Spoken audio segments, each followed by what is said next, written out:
নবী হজৰত মুহাম্মদ ডাঙৰীয়া আৰু তাৰ পৰৱৰ্তী সময়ত আৰু 9 গৰাকী নবী তেখেতসকলৰ মুখৰ পৰা ওলোৱা যি বাণী আছিল সেই বাণীৰ ওপৰত প্ৰতিষ্ঠিত যিখন তেখেতসকলৰ শৰীয়ত সেই শৰীয়তত থকা সকলোবোৰ কথাই তেখেতসকলে পালন নকৰি কিছু কিছু কথাহে তেখেতসকলে পালন কৰি পেলাই কি কৰিছে যে ইউসিসিক অৱজ্ঞা কৰাৰ চেষ্টা কৰিছে আৰু একে ধৰণে শৰীয়তকো তেওঁলোকে সম্পূৰ্ণৰূপে পালন কৰাৰ পৰা বিৰত থকা দেখিবলৈ পোৱা যায়। এই কাৰণে মই কৈছো যে তাত যদি কোনোবাই চুৰ কৰে তাত লিখা আছে শৰীয়তত চুৰ কৰা মহাপাপ আৰু যদি ইছলাম ধৰ্মাৱলম্বী কোনো লোকে চুৰ কৰে তেতিয়াহলে তেওঁৰ হাত কাটি দিব লাগে। কোনোবাই যদি মদ্যপান কৰে মদ্যপান কৰা মহাপাপ ইছলাম ধৰ্মৰ বাবে আৰু মদ্যপান যদি কৰে তেতিয়াহলে তেওঁৰ জিভা কাটি দিব লাগে। তেনেকুৱা ধৰণৰ কথা বতৰাও এই শৰীয়তত উল্লেখ থকা বুলি আমি জানিব পাৰিছো। গতিকে শৰীয়তখনৰ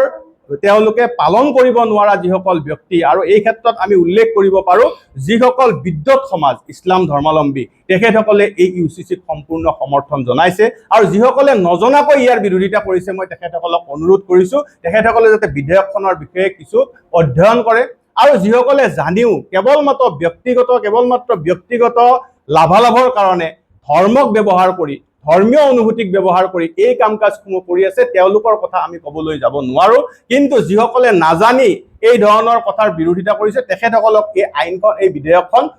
অধ্যয়ন কৰাৰ কাৰণে আমি আহ্বান জনাইছো। ইস্তাহাৰখন চাই তেতিয়াহলে দেখিবলৈ পাব তাত বিশেষভাৱে লিখা আছে যে এই বিল গৃহীত কৰিব লাগে। অৰ্থাৎ নিৰ্বাচনী ইস্তাহাৰ 1967 চনৰ পৰাই ভাৰতীয় জনতা পাৰ্টি আৰু সেই সময়ৰ জনসংঘই এই কথাত সুদৃঢ়ভাৱে থিয় হৈ আছে আৰু থাকিল আৰু সেইমতে পৰৱৰ্তী সময়ত ভাৰতীয় জনতা পাৰ্টি তথা পূৰ্বৰ পৰাই আমাৰ জনসংঘৰ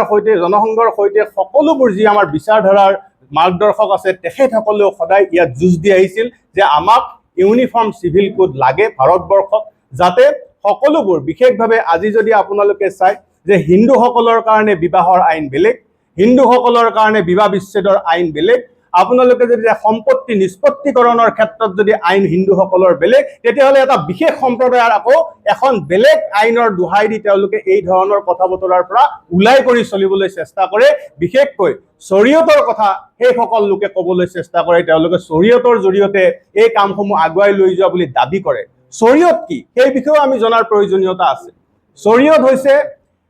মুছলমানসকলৰ যি আপোনালোকৰ বিশ্ব নবী হজৰত মুহাম্মদ তেখেতৰ মুখেৰে ওলোৱা বাণীৰ ওপৰত ভিত্তি কৰি এই শৰীয়তৰ সৃষ্টি হৈছিল। তাৰ পৰৱৰ্তী সময়ত আৰু 9 গৰাকী নবীয়ে ইয়াত সংলগ্ন কৰিছিল তেখেতসকলৰ বাণীৰ জৰিয়তে আৰু সেই শৰীয়তত কিছু সংখ্যক কথা ৰাখি বাকি মূল কথাটো তেখেতসকলে বাদ দিবলৈ চেষ্টা কৰিছিল আৰু সেই কাৰণে সেইখন যি শৰীয়ত তাতো যদি তেওঁলোকে আপোনালোকে চাই যে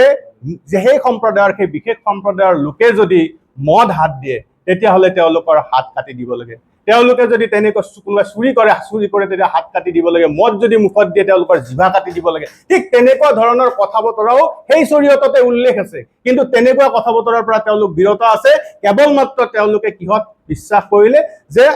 সেই বিশেষ সম্প্ৰদায়ৰ মহিলাসকলৰ ওপৰত প্ৰতিশয্য চলোৱা তেওঁলোকে অব্যাহত ৰাখিলে। আপোনালোকে নিজে এবাৰ কল্পনা কৰক যে এগৰাকী মহিলাৰ ঘৰত তেওঁৰ যেতিয়া স্বামীয়ে আৰু 3 গৰাকী সতিনী তেওঁৰ সন্মুখত আনি ঘৰত জমা কৰিব ঘৰত লৈ আহিব তেতিয়া তেওঁৰ মানসিক স্থিতি কি হ'ব পাৰে এই কথা আপোনালোকে উপলব্ধি কৰিব পাৰে। 2টা 3টা 4টা সন্তান জন্ম দিয়াৰ পিছত মহিলাগৰাকী তাতকৈ অধিক সন্তান জন্ম দিয়াৰ পিছত মহিলাগৰাকীৰ স্বাস্থ্যৰ অৱস্থা কি হ'ব পাৰে এই বিষয়ে আপোনালোকে নিজে উপলব্ধি কৰিব পাৰে। এই সমগ্ৰ ঘটনাৰ কথা সকলোৱে যদি আমি আজি চিন্তা কৰো আজি ইয়াত লিভিনৰ কথা এই আইনখনত আহিছে আজি লিভিন সহবাসৰ কথা আহিছে। আমি অসমীয়া কৃষ্টি সংস্কৃতি তথা ভাৰতীয় সভ্যতাত আমি বিশ্বাস কৰা যিসকল লোক আছো পিতৃ মাতৃ আছো সেই সকলৰ কোনোবাই জানো ইচ্ছা কৰিব কোনোবাই জানো বিচাৰিব যে মোৰ সন্তানটোৱে বাহিৰত পঢ়িব বা নিজৰ কামৰ সূত্ৰে গৈ কাৰোবাৰ লগত আমাৰ একদতে সহবাস কৰক সেই কথা বতৰা জানো কোনোবা পিতৃ মাতৃয়ে বিশ্বাস সন্মত হ'ব বা তাক হেৰি কৰিব তেওঁলোকে গণ্য কৰিব যে ই বৈধ। গতিকে সেই ধৰণৰ কথা বতৰাৰ পৰা যাতে ৰক্ষা কৰিব পাৰি অসমখনত বৰ্তমান যি ধৰণে আগুৱাই লৈ যোৱাৰ সকলো জাতি জনগোষ্ঠীক সমানে আগুৱাই লৈ যোৱাৰ এক পৰিকল্পনা কৰি মাননীয় মুখ্যমন্ত্ৰী মহোদয়ে যি ধৰণে আগুৱাই লৈ গৈছে এই আগুৱাই লৈ যোৱাৰ পদক্ষেপৰ জৰিয়তে আজি এই আইনখন গৃহীত কৰি এক বিশেষ তেখেতে শলাগ ল'বলৈ সক্ষম হৈছে আৰু সেই শলাগ কিন্তু কেৱল আৰু কেৱল মাত্ৰ হিন্দুসকলৰ নহয় এই শলাগ মুছলমান মহিলাসকলৰ পৰাও পোৱা আমি পৰিলক্ষিত হৈছো।